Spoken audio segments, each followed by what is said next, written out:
Welcome to ZMG Presents. I'm Whitney King, Director of Partner Marketing and Head of Thought Leadership here at Ziff Media Group. During today's session, an industry-leading analyst will unveil areas critical to matchmaking with consumers in both the short and long term. First, we will share a framework for understanding your consumer and why shoppers really choose the brands that they do business with today. We'll open the floor to one of our internal consumer data experts here at ZMG and get her rundown of the latest shopper and brand marketer insights. We'll end today's conversation with a preview of the tactics and strategies that we at ZMG are focusing on in 2022. So with that, I'd like to go ahead and introduce you to our two speakers today. First up, we have Brendan Witcher, Vice President and Principal Analyst from Forrester, joining us. Brendan is an expert on consumer behavior and technology trends in the commerce engagement space.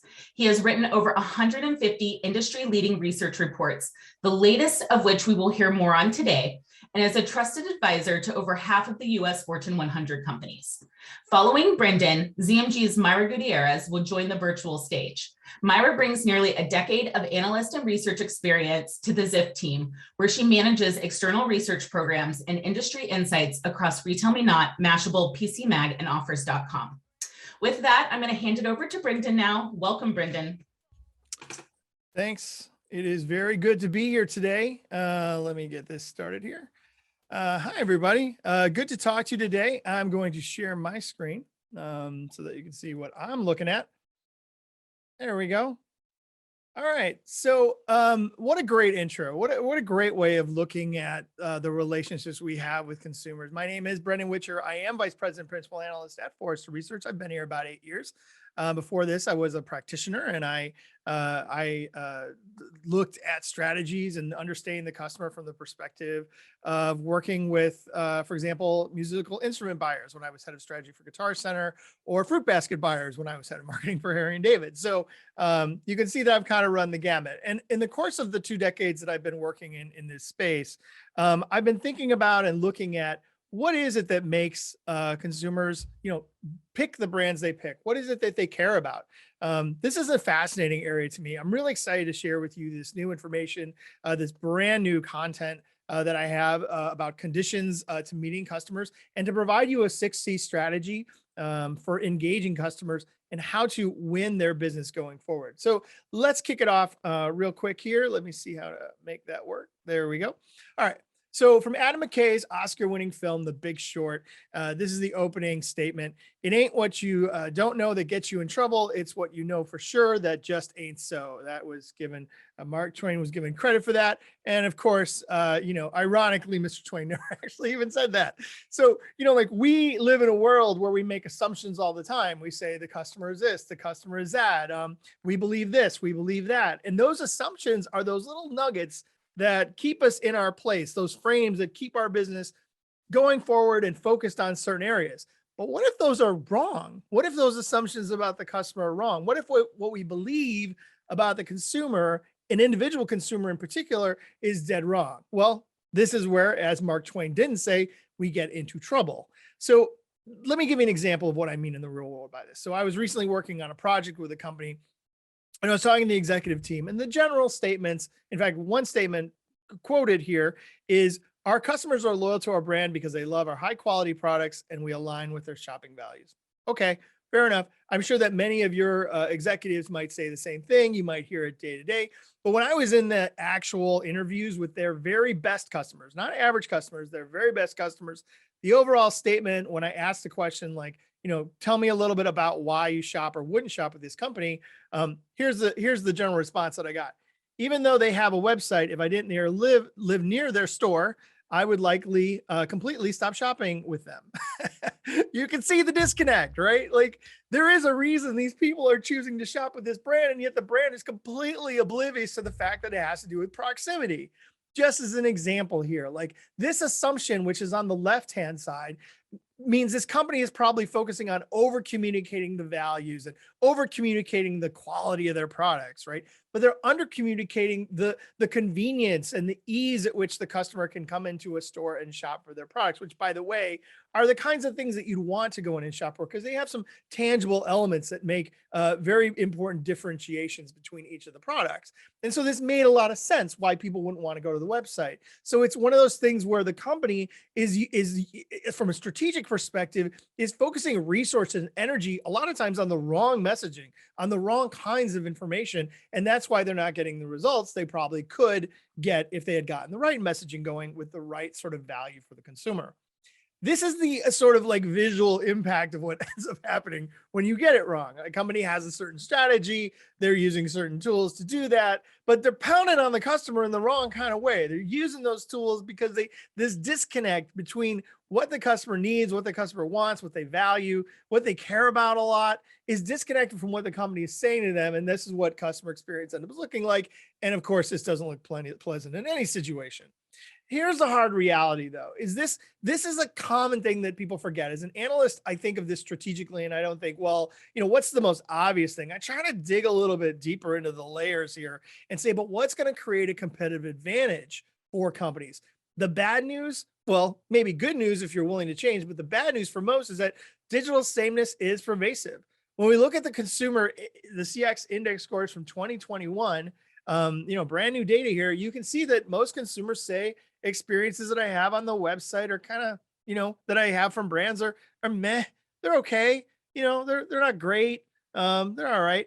This is not creating a competitive advantage for anybody. And by the way, you may say, well, we're in a pandemic right now. Okay, well, let me point out that in 2019, the okay column was 65%. So we're going in the wrong direction, but not by much from a normal period, right? So by the way, in both 2019 and in 2021, you can see we can't even round up to 1% in the excellent column. That's how few consumers feel that way.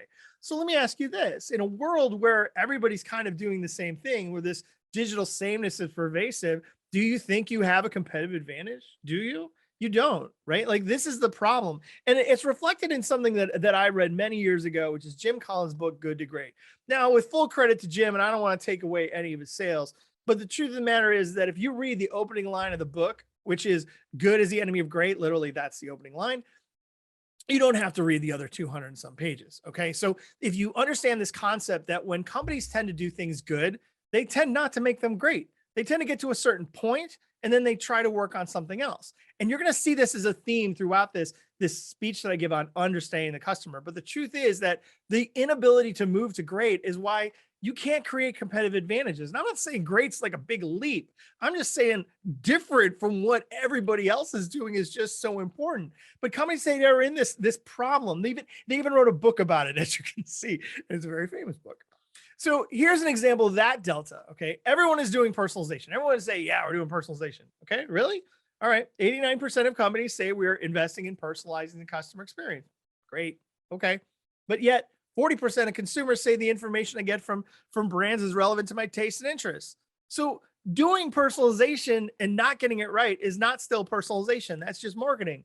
Personalization is when you get it right, delivering relevant value-add experience for customers. So again, the customer gets to determine, the consumer gets to determine what's important to them or what's relevant and of value. Just like before, they get to determine why they would shop with your brand. It's all on the consumer. And I don't really understand sometimes why people don't understand this concept when everybody's talking about being customer-centric and customer-obsessed and blah, blah, blah, right? Like, this delta, this is what matters. The one on the right is company obsessed. Can we check the box yet on doing personalization? Good, let's move on.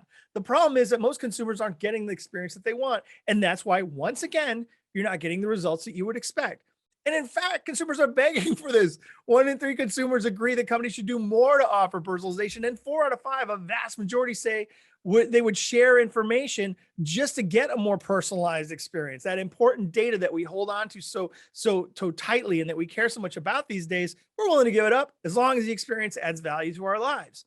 So how do we make happy customers? How do we use the right tools to pound in the right things so that the customer gets the experience that they want? Now, the question that comes up at this point almost always in a conversation, if I were to pause in front of a live audience or in one of these advisory sessions with a Fortune something company, is, okay, so what's the one thing we got to do, Brendan? Like, what is the secret sauce? Here's the truth. I know that everybody thinks Fortune's going to get on one of these webinars and be like, here's the one thing. There's never going to be one thing. Here's why there's never going to be one thing. This is a survey question we've asked. Like, how do you feel about a website that does not provide a satisfactory customer experience? And 61%, well, I'm unlikely to return to that website. Now, there's a very dangerous word on this slide, and that word is satisfactory. Because once again, it is up to the customer to determine what is satisfactory. It is not up to the company or the brand.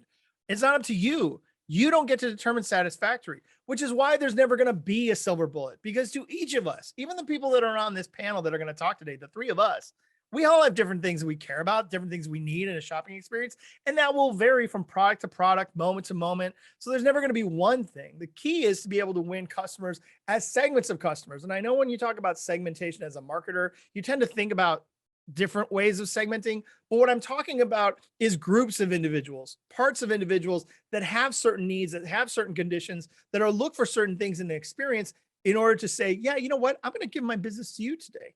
Like, that's really what it comes down to. So stop trying to say, well, what's the one thing? And sitting in your meetings and pontificating about like, oh, this is important. It's more important than that. It's more important than that. You're never going to do one thing that's important to everybody. You have to take a set of customers and say, well, what does this group care about? Okay, what's the next group care about? What does the next group care about? And find solutions that work for each of them. And that's what's really important today. But let's take it less of a sort of like banal sort of idea. Let's take it into this concept of what does it really mean? So the basic gist of what we're trying to get down to is if we knew X, we could do Y. That's really, it sounds simple, but let me be blunt with you. This is the kind of thing that I walk into these meeting rooms with these executives and I'll say, all right, take out your Post-it notes. Like I'll bring out Post-it notes and I'll have them fill out Post-it notes. And I'll say, fill out this card, like fill out these Post-it notes with this phrase. Like if we knew X, like knew about the customer, knew about our business, like this specific thing, what could we do about it? Like, it's amazing to me how many companies have a personalization or an engagement or a marketing strategy deck that's like this thick. It's as thick as one of those old phone books, right? Like this thick. And yet their entire data strategy or their entire strategy for understanding the customer could sit on a Post-it note. It's that weak. And so when we get done with this exercise of filling out these Post-it notes and putting them on the wall, I usually congratulate the people and say, you know what? You've just started your first data strategy. Congratulations. This is great, right? So this is what we're trying to get to, is that understanding the customer, because it is the fuel that will drive your engagement strategy. If you stick mud in the tank of your car, it's not going to drive very well. It's the same idea in your business. The less you know about your customer, the weaker your engagements are going to be and the weaker your results are going to be. This isn't rocket science. This makes sense, right? So think about this. So we're going to get into some very unsexy but thorny fundamentals of things that we need to do today to make this stuff happen, but it leads to the sexy results that everybody wants. Okay. And it's important to do it now because companies must find a way to know customers. I mean, the companies that are leading today are already way ahead in this category. Take a look at just what Amazon can learn about me from one interaction on an Alexa device. This is an actual conversation that I did with Amazon ordering some batteries in about 14 seconds, right? Like in 14 seconds, they learned a ton about me. Like, what kind of batteries do I want? Am I okay with something? Like all the conditions of this particular purchase can be identified in here. And I could break this out for you into like probably 5 or 6 different areas and things that they learn, including what time of day did I do this? What language did I use? And things like that. It sounds like I'm just ordering batteries, but there's so much more to this than meets the eye. So the unclear reality that we need to face, and what I'm going to give you an answer for today that you've probably never heard before is, all right, so what's the strategy? Okay. It's not this sort of like idea concept that's way out there. It's actually a form. It's a format. And it's here on the right for you, okay? So if you look out there, there's going to be some people talking about, well, the customer is this, and we know their intent, and we know all this. This is actually goes well beyond all those things. This gives you a structure and your organizational structure for moving forward, for understanding the customer. And you're going to find as I go through this, just how little you actually know. And now it's going to make sense why you're struggling to understand customers. So there's 2 parts to this little graphic here. On the top right are these customer data elements. Okay. So those are the things we're going to go one by one through those. So don't worry about that. We're going to go through those. And then the bottom layer is those operational guardrails. So it's not just about more data, it's about the right data. And again, I'm going to give more details on that as we go forward. So let's dive into number one, which by the way, I will tell you, number one, which is characteristics, is the easiest thing to get to. Why? Because we've been doing it for years and years. And these are actually in order. The one at the very bottom, the conceptions, that's the hardest one. And I'm going to tell you a little bit about why that's so funny that it's the last one a little bit later. Okay, so let's get into characteristics. Okay, characteristics. All right. Most of you know what these are: age, gender, income, zip code, ethnicity. I've also added like the history of this person, like what they've bought, what they didn't bought, and the channel that they shop in, because we tend to self-identify in channels, whether it's through apps or mobile websites, or even in stores through loyalty cards and things like that, right? So we know who you are. We know your name, we know your address, we know your zip code, we know your gender, we know all these things, right? But that doesn't make us us. This is easy. Everybody gets to this. Remember earlier when I said you don't create a competitive advantage when your experience is eh? Well, guess what else you don't have an advantage of? Knowing my age, because everybody out there knows my age. Everybody out there probably knows my gender. Everybody knows my zip code. These are easy. These are simple. Everybody knows them, which means, again, you have no competitive advantage. This is not knowing the customer. You cannot check the box. Why? I don't know how old any of you are, and I don't know what gender you are, but let's just say you're a male, okay? Is it ridiculous to say that all men on the planet, all 4 billion or whatever it is, men on the planet want the same thing at the same time? Yes, you say it out loud, and of course it's ridiculous, right? We know that that's not true, and yet we say, well, this is knowing the customer. Well, it's not knowing the customer. This is just a starting point. This is where you are today. Again, not ready to check the box yet. Let's get to number two. Number two are the considerations. What do I want to buy and or accomplish in this session? Okay, that's very different. So think about this. Think about your own website for just a minute. How many people come to your website and buy? That's your conversion rate. It's likely less than 10%. You may be over that. If so, God bless you. That's great. But the truth of the matter is most retailers sit somewhere under 10% conversion rate on their websites. That means most consumers are not there to buy that day. And yet we say, well, we know your intent. We know what you want to buy, so we can stop listening. No, no, no, no, no. Are you there to understand? Do you understand what I'm doing research on? Do you understand why I'm shopping? Our websites are built incorrectly. Our websites are built to create conversion, and yet less than 10% of consumers will convert today. They're not designed to win the business tomorrow or the day after of the consumer when they're researching today, like, should I buy this item from you? And let me give a very hard reality to all of you out there. I don't care what product you carry, whether it's a toaster, whether it's blue shirts, whether it's, whatever it is, electronics. I don't care if it's even in retail, if it's motorcycle insurance or a bank, a savings account at a bank. Consumers know they can get anything anywhere. When I ask consumers, where can you buy a coffee maker? They don't say 1, 5, 10 places. They say hundreds, thousands, millions. I'm not just making that up. In 2019, I presented that as an opening to 50,000 people in my speeches, and that was always the answer. I could have predicted it like the sun coming up. They always said the same thing. The mindset of the consumer is, I can get this stuff anywhere. Today, I'm trying to decide, should I get it from you? Do you know that intent? Do you know the intent of what I plan to do today? If not, you just know what I want to buy. That's half the equation. And again, we're only on number two. This is the easy stuff. AT&T, T-Mobile, and Verizon all learned that I wanted to buy an Android phone within a few clicks of me visiting their website. No competitive advantage for any of them. They all knew I wanted Android. Done deal. They click the box on we know you, and now they start to try to convert me without understanding, but why would I buy it from one of the three of you? Again, too early to check that box. All right, this is where it gets really fun. This is what the kind of stuff that I really like. So what are the curiosities? What are the elements of this product that a consumer is going to care about, or that I would care about, right? So we say, Brandon's interested in a leather jacket. Okay, great. But a leather jacket is not a leather jacket, right? Leather jackets are lots of things. They can be different colors. They could be different textures. They could be long. They could be short. They could have zippers. They could have that Bon Jovi frilly stuff on it. Like, you never know what it is that I really care about. Do you know? Do you understand those curiosities that I have about the individual item that matter to me? I recently bought a 4K monitor for my office, and what I cared about was the updated HDMI connectors. Like, that was my filter. I wasn't going to get a monitor that didn't have that. Right. But because companies weren't listening for that, they didn't address that. And I constantly had to dig through tons and tons and tons of monitors to look at every product spec that I wanted. Remember, this is important stuff. This would have saved me time if someone would have just gotten me to what I wanted quickly and been able to filter that way. I'd been like, all right, great. You know what I want. Now I'm going to shop with you the next time. The other part about Curiosities is how can I get this item?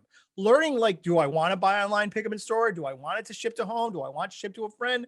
These are the things these are the other curiosities, the second part of Curiosities that aren't really product related, but they're related to the way I obtain or get that product into my hot little hands when I want to buy it. Okay. Number 4, and this is the basis for the sort of title here, is conditional love, is conditions. Now, why is that so important? And it's number 4, because this is the biggest area of all in understanding the customer. This one matters the most because it's just so wide and varied. It could mean a lot of things, but let's take a look at what it means to me as a consumer. For example, because I'm an analyst, I like product reviews and comparison charts. I need that in order to buy a pen or anything else, right? Like, that's me. That's what makes me me. But my wife, and I know this because I see our credit card bills, she'll buy anything you put in front of her. It has a coupon attached to it. Like, she just loves discounts. I could care less about discounts. It's not really my thing, right? I fill my basket on Black Friday and I check out the following Wednesday. My wife hates that, but that's what I do. I'm an idiot, but that's what I do. So this is the kind of thing that we care about, like what it is that each of us care about. And it's going to matter differently from item to item. For example, when I go to like buy like a pro camera for my studio, right? So that's a high consideration purchase. Maybe I want to talk to somebody about making that purchase. That could be a condition of my purchasing a camera that I can get from 10 or 15 or 100 or 1,000 other places, right?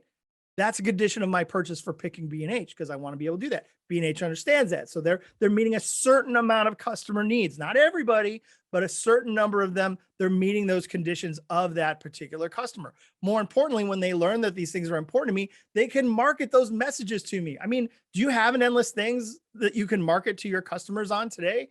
Probably not. You're probably just sending the latest coupons over and over and over, right? But with those discounts and offers and promotions, the messaging of value, hey, don't forget, you can talk online to somebody, blah, blah, blah, right? The other thing to remember is that, and this is very important, not all conditions matter to me in all situations, nor to every other customer. Think about yourselves, right? If you're going to buy a $2,000 video camera, probably a little bit more consideration and different kind of conditions you need than if you're going to buy a bottle of Advil, right? So we each have our own conditions that depend on the product, depend on the situation, our knowledge of the product. But when you can look at a customer's way they behave and understand what they're taking advantage of and the things they find value in, you can start to remind that customer between purchases, why is it that I should continue thinking about you to shop with? It isn't hard to convert a customer when I'm willing to buy. The hard part, keep this in mind, is keeping yourself top of mind with me as a consumer between those purchases. I mean, how many times on average do your best customers buy from you? 5, 6, 10 times? Let's say it's 10 times a year. That means 355 days a year, they're not thinking about you. They're not buying from you. So what are you going to say to them to make it say, okay, look, we know you're not ready to buy today, but when you are ready, we're here with these values, these things that we know that you appreciate. This alone is a very complicated strategy, but it works. It has some powerful things when you do it right. Number 5 is context. Again, hard. Now we're getting near the end of the list. Context. What is it that matters? What is the moment? What is this moment that matters most to me? Why do I have True & Company on here? Because True & Company does something very interesting. If you're going to return a product at True & Company, they'll ask you questions about why you're returning it. And then they'll find products similar to that through the specs that they have on other products. And they'll suppress items on the website that meet the same characteristics. So you don't buy an item again that has those same characteristics that you don't like. Genius, right? But remember, this is context related because it's like, this is the context of this customer is they're returning this item. Yes, they just bought it, but they're returning it. Don't offer similar as I'm returning it on the website. If you're recommending products that are similar to the one I'm returning, there's a reason I'm returning it. So, don't show me those products in the moment. Don't email me immediately after I return a product about products like the one that I bought, right? And don't have your call center people recommend products similar to the product that I bought because I already told you there's something I don't like about it. I can't tell you how many companies do these kinds of things. Not that I buy bras very often, but it is across industries that people do these kinds of things. And the last one is conceptions. Now, conceptions, there's a book out there by a Wharton professor called How Emotions Are Made. And I love that this is number 6 on the list. And I told you I would joke about this later, but why I like that this is number 6 on the list, because everybody talks about surprising and delighting customers, right? First of all, that's very, very difficult to do. I don't know what company you work for, but I want you to imagine somebody going home and sitting across the table from somebody at dinner and saying, who surprised me and delighted me today? this company. Like, we don't really talk like that, right? We don't get very surprised and delighted very often. There are some exceptions, but we really don't. We just want things to work. And yet we say we want to surprise and delight customers, but we don't know how to do that. And we don't know how to measure that. This is the hardest thing to get to, but here's the beauty of what's going on right now. And its example in this image right here is things like computer vision and natural language processing. That isn't a tomorrow futuristic thing. That's a today thing. And the future of retail will be a lot of this one-to-one interactions, comfortable or not, obviously or not. The idea that we can use voice and language and tone and tenor and the facial recognition of a customer, see if they're happy or unhappy in a certain moment in the customer journey. This is the future of retail, like it or not. And that's where we're going to get to that higher level of emotions. And here's the thing that people do all the time. Remember I said earlier about breaking frames and like how we have these assumptions about customers, right? People always say like, well, if we give someone a discount or a promotion, they're going to be happy. Maybe. I won't be surprised and delighted. My wife would be, but I wouldn't necessarily be. And in fact, there's some customers out there that may say, oh, you're just trying to push product on me that you can't sell because you're giving me a discount on it, right? So I don't trust you anymore. Like, there are those people. I know consumers be crazy, right? But that's the truth. And so this is the thing, like, we don't really understand that the same message can have different impacts, positive, negative, or neutral on the customer. And so it's important to say, like, we don't really understand these things yet either. So that's the 6C strategy for understanding the customer. But there's another layer to this, which is the operational guardrails you need to follow. If you understand, remember the graphic that I showed that was along the bottom here. So here's the questions you need to ask to make sure you don't just chase anything. Okay. First, is the data reliable enough to trust that it represents each customer clearly and accurately? 2, can the data be used to directionally predict customer behaviors with a high degree of certainty? 3, is the data actionable enough to improve our marketing and engagement strategies? And 4, is the data relevant for supporting our company's priorities, goals, and objectives as a brand? If the answer is no to any of these, remember the post-it note earlier, if we knew X, we could do Y. If the answer to that data point is no under any of these things, probably not worth chasing after, because it doesn't support where you're really going with the company. And there's endless things you can be going after. So there is a process as well. So again, customer data elements, operational guardrails, this is the system that you need to move forward. Now, there's other things going on that are very important that I want to call out. And this is some good news. You already have the ecosystem in place. If you want to understand the customer to the level that we're talking about, which is represented on the right-hand side in that atomic sort of thing for the customer, you have that ecosystem. It's the thing on the left, right? Like, this is where we've already built digital tools. And this is how we can engage customers to learn more about them. It's sort of cyclical. We engage, we learn, we engage, we learn, we engage, we learn. But that has to be part of your strategy. What I mean by that is this, like, think of your digital engagement tools not as just where to create experiences, but also where to understand customers. Take a look at like Starbucks here. Most of you probably have a coffee payment app, right? So you think you have a way to make payments to Starbucks, Dunkin' Donuts, or Peet's Coffee, whoever it is, right? The reality is, to Starbucks, they don't look at it that way. They look at it as a customer data capturing machine. And that's what they're using to understand you.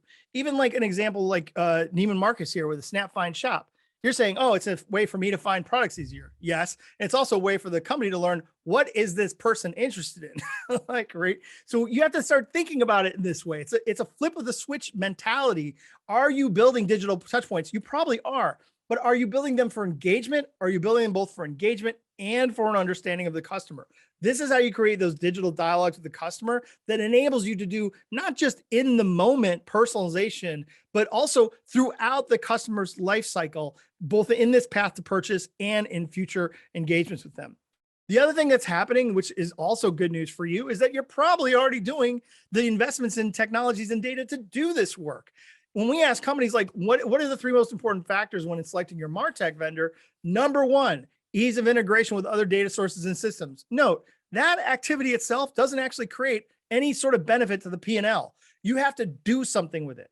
And the thing you do with it is everything we've been talking about up to this point.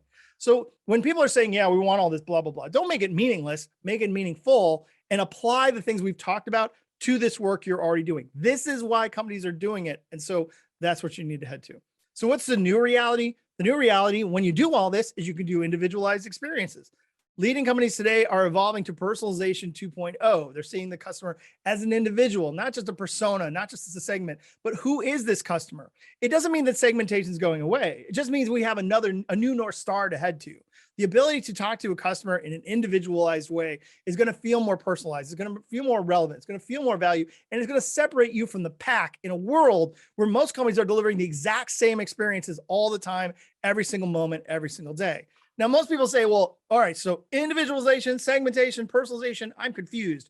What is the breakdown? All right, so personalization is an umbrella term for different ways of doing personalization. You can do it through customization, through segmentation, through individualization, and they're not all the same thing. There's different parts of it and pieces to it. You know, I'm more than happy to share. You connect with me on LinkedIn. I'll give you this slide, or I think that the ZMG is going to give you the recording of this to be able to access later. But more than happy to share this. This is something that's been out there for a couple of years, so I'm happy to share this with any of you. But as you can see, I'm not going to walk through all this. I just don't have the time today. But I'm just trying to show that these are 3 different strategies, and you would approach them differently. They're not straight representation of replacements. In fact, many places you might do segmentation here, individualization there, customization here, like different kinds of ways of doing experience on a path to purchase. So the changing reality is that traditional meets innovational these days. Many companies have, for example, traditionally looked at customer intelligence. Well, today you also have to have content intelligence. Why? Because it's a math equation. Lining something you know about the customer has to be aligned with something you know about content. Digitally be able to talk to each other, like the elements of each. I find so many companies, they'll say, well, now we know 50 things about the customer that we used to know only 3. Great. Well, you still only know 3 things about the content. Like, I'm not a math genius, but that tells me like you're not going to have a lot of options if you only know 3 pieces of things about this piece of content. You can't really create enough variables to create true personalization. So content intelligence has to be as robust as your customer intelligence. That's not the theme of today, but it is something that you need to be thinking about as you innovate and go forward. Don't skip that step. It is very important for being able to create personalized experiences. Also, think unified commerce. Like, just don't think about your channel. If you're a marketer in charge of email or in charge of app engagement or whatever it is, where is it that you can create opportunities to create personalization elsewhere in the organization? Sephora is genius at this. They do this all the time. Like, if I use the beauty station up on the left-hand side, that could very easily, and it does, and I know this because I am a beauty insider. You can see, because I did do the beauty station. You can see that I became a beauty insider that day. There's my card right there. And then over on the right, you can see that it could possibly like produce sort of the images or it sets like colors that I could use in my face in a virtual try-on. This is that idea of using what we learn in different parts and places of the experience to be able to serve the customer in a proper way. So again, personalization, omnichannel, pretty much probably the same initiative, though most companies approach it wrongly and think of it differently. The other thing that's happening is stores are transforming. I have a paper that came out last year that was about the 42 different ways that the physical store needs to transform to properly serve customers. The good news is lots of companies are working on those 42 things now. You can see from the right-hand side, this graphic, there's lots to do. This actually creates opportunities for better engagement and more traditional sort of understanding of the customer through innovative ways of understanding the customer. Like, what did I do in the store? Did I click on a QR code? Did I engage with an associate? Blah, blah, blah, right? So these are the kinds of things that matter. And so the growth, the area of engaging customers is becoming digital everywhere in your ecosystem, but also outside your ecosystem. As digital becomes more ubiquitous, think about partnerships. Like I'm working with a couple of airlines on being able to order, buy items, retail items at the airport I'm heading to while I'm in the seat. That isn't this experience with JetBlue.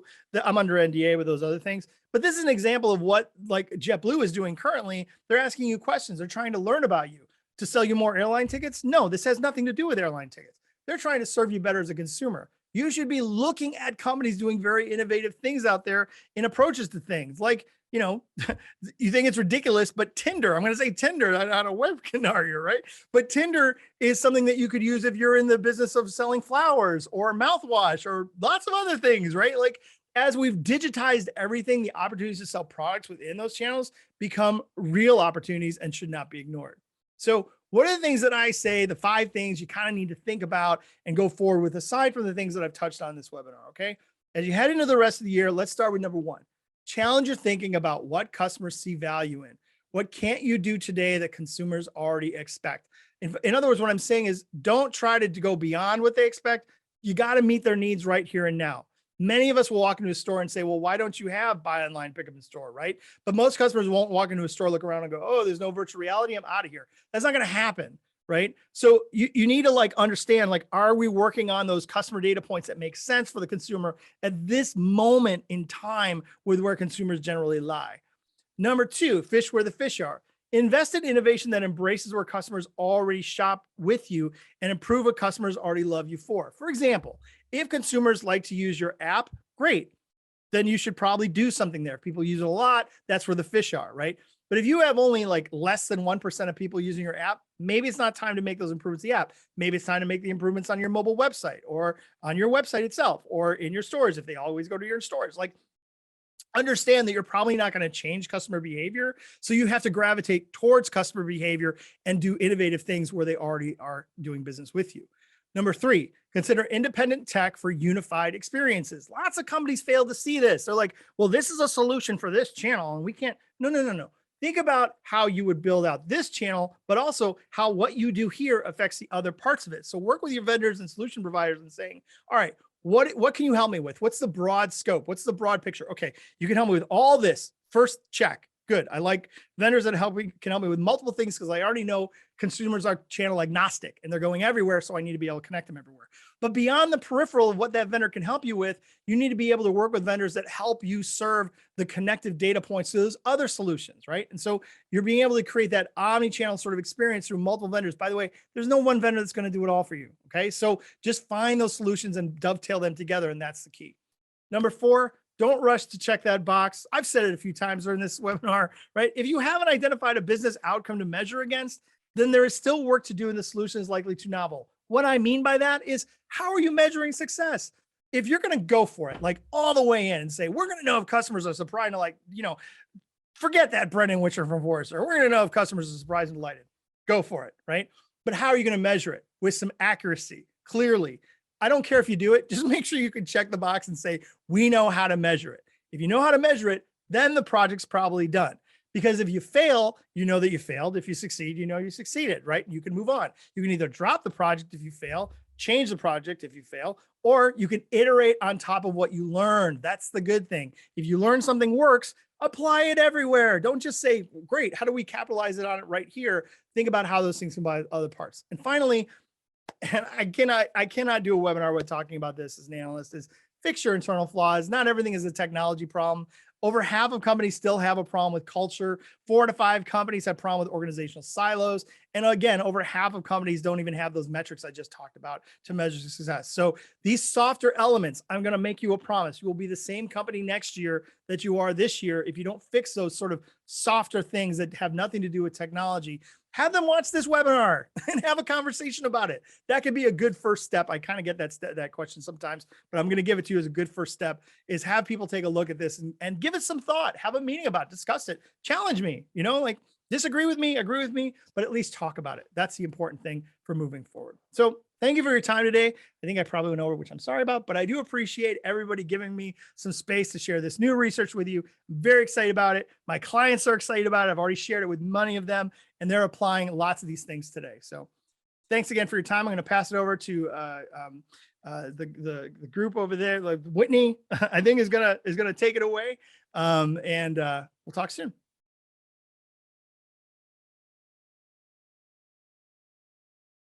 Thanks, Brendan. I'm actually going to take it from here. Hi, everyone. My name is Myra. I am part of ZMG's Research and Insights team. For those of you that are not very familiar with our research team, we are a group of researchers that is continuously evaluating our user behavior based on third-party data from our active audience of prime shoppers to really understand how consumers behave online. And then we take it a step further with consumer and advertiser research, in which we go deeper to understand the whys behind those consumer behaviors. Not only do we focus on in-house research, but we really make sure to keep a pulse year-round on market trends to really stay ahead of the latest consumer needs.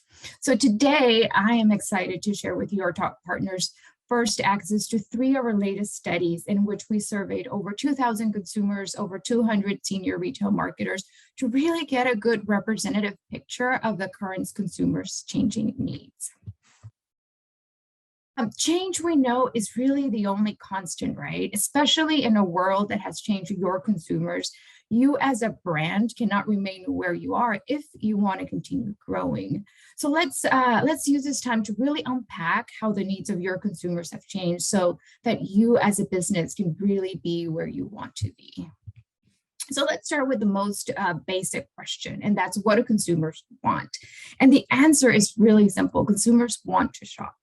When consumers weren't able to do the things they wanted to do, when their plans were either canceled, postponed, or delayed because of COVID, they often turned to online shopping as that activity they could enjoy from the comfort of their home. Many also had that additional income from those canceled or postponed events that pushed them to shop as well. Alternatively, though, as we head into the spring months, consumers are ready to really emerge from the pandemic. They're excited about shopping for all of the events they had to postpone, and now they finally get to be part of and they get to celebrate. So overall, what I'm saying is we see that shopping has that emotional pull, but in these two cases, it's that emotional pull for two very different emotional reasons. However, even though consumers want to shop, barriers make it more challenging to complete that shopping. We see that the majority of American consumers are more concerned than usual about inflation, and they're noticing that increase in prices. And that observation is leading most consumers, 72%, to be concerned about the rising costs. And additionally, 1 in 5 are saying, yeah, I'm concerned that I'm not going to be able to find deals or coupons to really bring those prices down. So as we continue into 2022, you can expect consumers to have a higher demand for deals and discounts. That's because in their minds, deals and discounts are a way to bring those prices down so that they can continue to do what they want to do, and that's to shop. This persistence and love for shopping is actually really leading consumers to create new trends. Many are willing to use more alternative forms of payment that can help them keep their shopping lifestyle. And for some, that means getting a loan or getting a credit card, maybe using more digital mobile wallet. We're also seeing a significant growth in buy now, pay later, which consumers can use really as another tool to finance for when their finances get tight. So as consumers' desires to shop remain strong and their need for deals and discounts really increases, their shopping habits begin to change. So the question then is, what exactly is changing? So based on our research, we've identified 3 areas in which those habits are changing. First being the frequency and spend. We see that the majority of consumers, 71%, are spending the same or more. But for many, what's changing is the number of trips that they're making that's changing. And at ZMG, our audience of high converting shoppers are leading on this trend. Our AOV is 29% stronger this year compared to the same time last year. And then the second thing that's changing is consumers are expanding the way they search. They're widening their consideration set.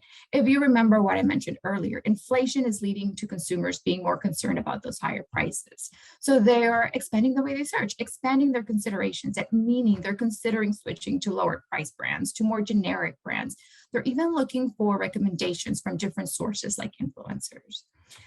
Third, and a very similar note, consumers are exploring new ways to save. Again, inflation causes that concern for high prices. So in 2022, you can expect consumers to be more actively looking for those deals, those coupons, maybe rewards and loyalty programs, anything that can bring those prices down.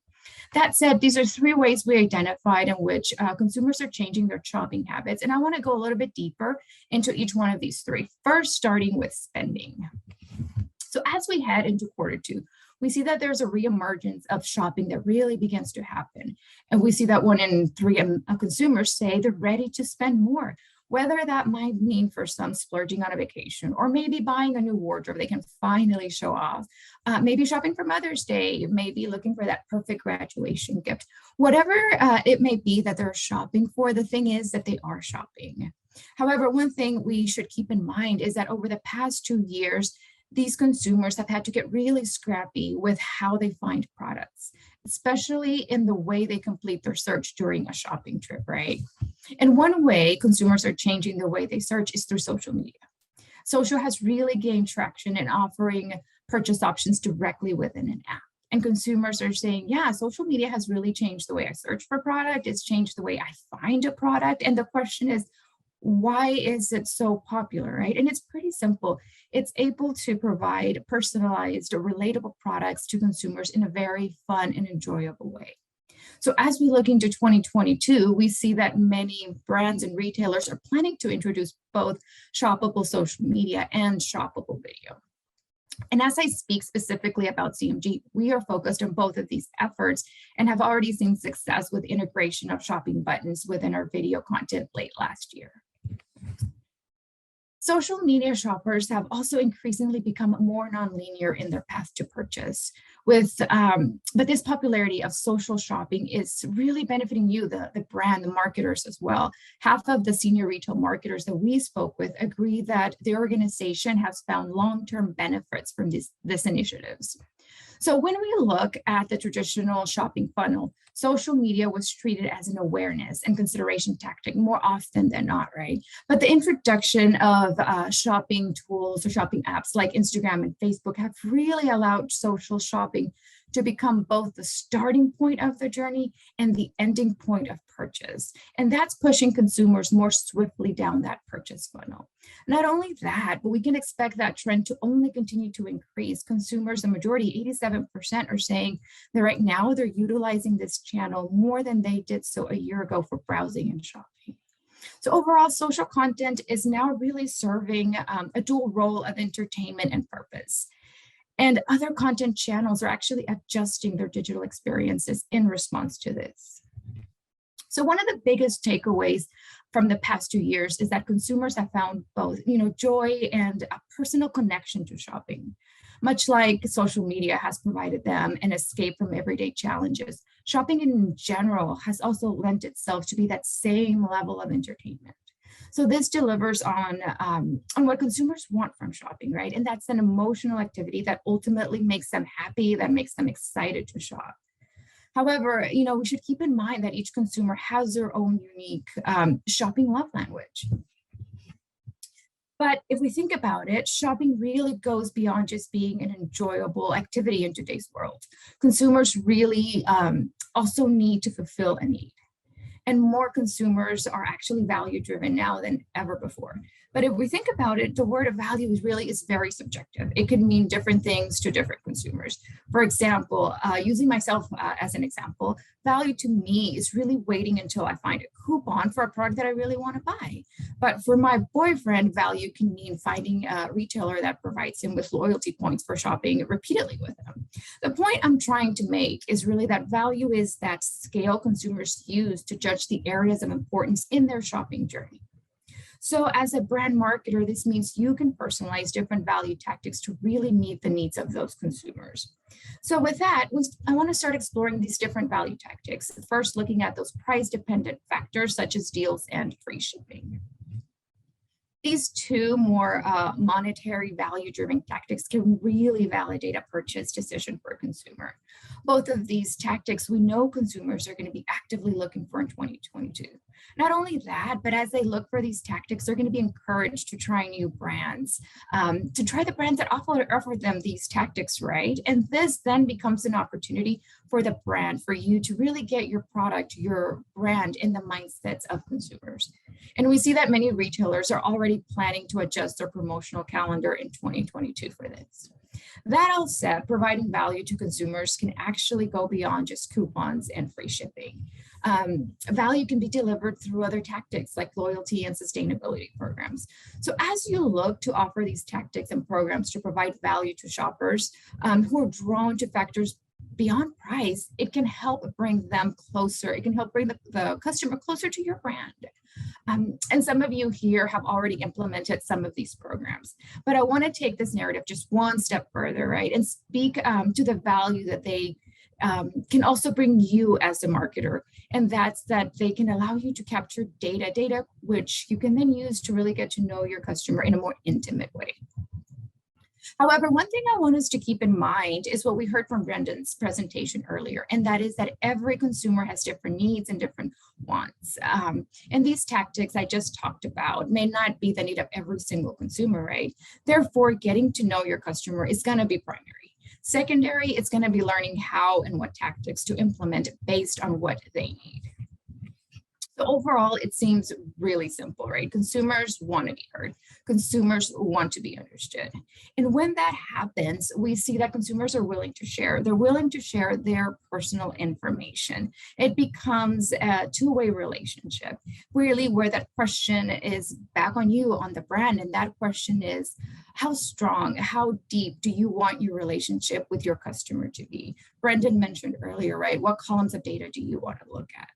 As I talk about ZMG, here we're making it a priority to really connect, to really learn and understand our audiences at a much deeper level so we can meet them where they want to be met. So with that, it really wraps up my story with a couple of key takeaways to really understand how to speak our customers' love language. One being, loyalty is not a given. Customers are expanding their search boundaries or opening their minds to new products and new brand possibilities. So now is the time for your organization to really evaluate the value you can add to your unique customers, to rebuild that loyalty or to gain the attention of new customers. Second is the idea that the shopping journey is not a one-size-fits-all. Shoppers today don't start at point A and purchase at point B, right? Channels like mobile and social and video have now embedded content and purchase opportunities that allow the user to make their own shopping journey. So value drives search and consideration expansion as consumers look for ways to really mitigate repercussions from factors that are just out of their control. Third, know your worth. While a good exclusive offer or a site-wide sale has been proven to draw engagement and conversion, the power of value has a lot of breadth and depth. At CMG, our publishing and our shopping brands are giving marketers that ample opportunity to really communicate with the customer to find out what they truly want. And then last but not least, ecosystems are so important. We know that not every retailer or marketer has the resources or the budget to execute on every opportunity to meet a consumer. So branch out. You can be really as creative with strategies and partnerships to really help your organization get access to more coverage, to more data, to more insights, and to more loyal customers. So with that, I wrap up my part of the presentation, and I'm going to be handing it back to Whitney. Thank you so much, Myra, and thank you, Brendan, for sharing these valuable insights today with our audience. And just as we closed, I wanted to share a little bit about how ZMG is planning to play matchmaker between brands and consumers in 2022. So as we heard from Myra, ZMG has access to a primed consumer audience. Our audience tends to shop at higher frequencies with bigger carts, and they enjoy engaging with our publisher content on a regular basis. With that, our own personal roadmap this year is focused on 3 key areas. First, we're focused on building products and platforms that help drive deeper personalization for our customers and partners. We're doing this through the introduction of 4 ZMG consumer panels, which will launch at the end of Q1 and allow us to have a continuous conversation with users across our platforms. We're also rolling out more interest-based newsletters and curated content sends to be able to serve up a more personalized content experience. We know who we have, and we want to engage with them by inspiring them through editorial. Next, we're prioritizing our opportunities for digital marketers to connect with and inspire these audience with editorial expansion and tentpole opportunities.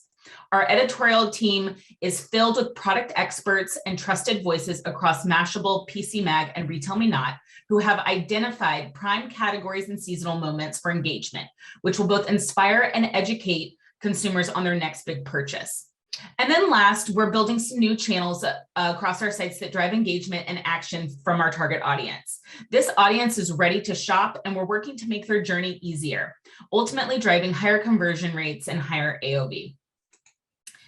That's all the content that we have for you today. If you would like more information on any new solutions, seasonal campaigns, and tentpole opportunities, reach out to your account director. Thank you again to both of our speakers. We really hope that you enjoyed this session of ZMG Presents.